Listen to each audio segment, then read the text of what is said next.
బయట క్రిస్పీగా, లోపల సాఫ్ట్ అండ్ చీజీగా ఉండే చీజ్ బాల్స్‌ని ఎలా తయారు చేసుకోవాలో చూసేద్దామా? ముందుగా హాఫ్ కేజీ పొటాటోస్‌ని తీసుకొని సగంగా కట్ చేసుకొని కుక్కర్‌లో వేసుకొని, హాఫ్ టేబుల్ స్పూన్ సాల్ట్ ఏసుకొని ఒక 4 విజిల్స్ వచ్చేంత వరకు ఉడికించి తీసుకోండి.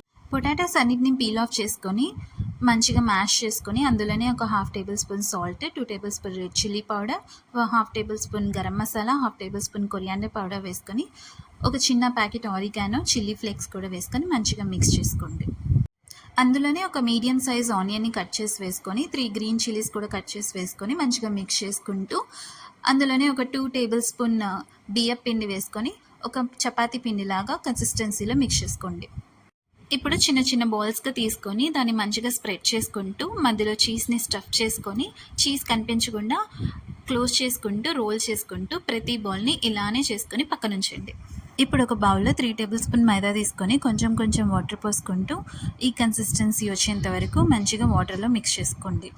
మనం ఆల్రెడీ ప్రిపేర్ చేసి పెట్టుకున్న బాల్స్‌ని వన్ బై వన్ ఇందులో వేసుకుంటూ మంచిగా కోట్ చేసుకొని, ఇప్పుడు బ్రెడ్ క్రమ్స్‌లో వేసి అందులో మంచిగా కోట్ అయ్యేంత వరకు మంచిగా స్ప్రెడ్ చేసుకోండి.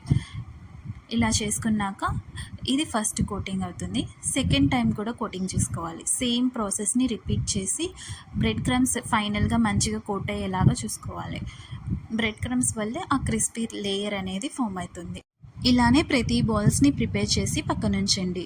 దీన్ని మనం డీప్ ఫ్రిడ్జ్‌లో ఒక 2 డేస్ వరకు స్టోర్ చేసి పెట్టుకోవచ్చు. ఇప్పుడు ఒక పాన్‌లో డీప్ ఫ్రైకి సరిపడా ఆయిల్ వేసుకొని ఆల్రెడీ ప్రిపేర్ చేసి పెట్టుకున్న చీజ్ బాల్స్‌ని వేసుకుంటూ మంచి బ్రౌన్ కలర్ షేడ్ వచ్చేంత వరకు డీప్ ఫ్రై చేసి తీసుకున్నారంటే టేస్టీగా ఉండే చీజ్ బాల్స్ రెడీ.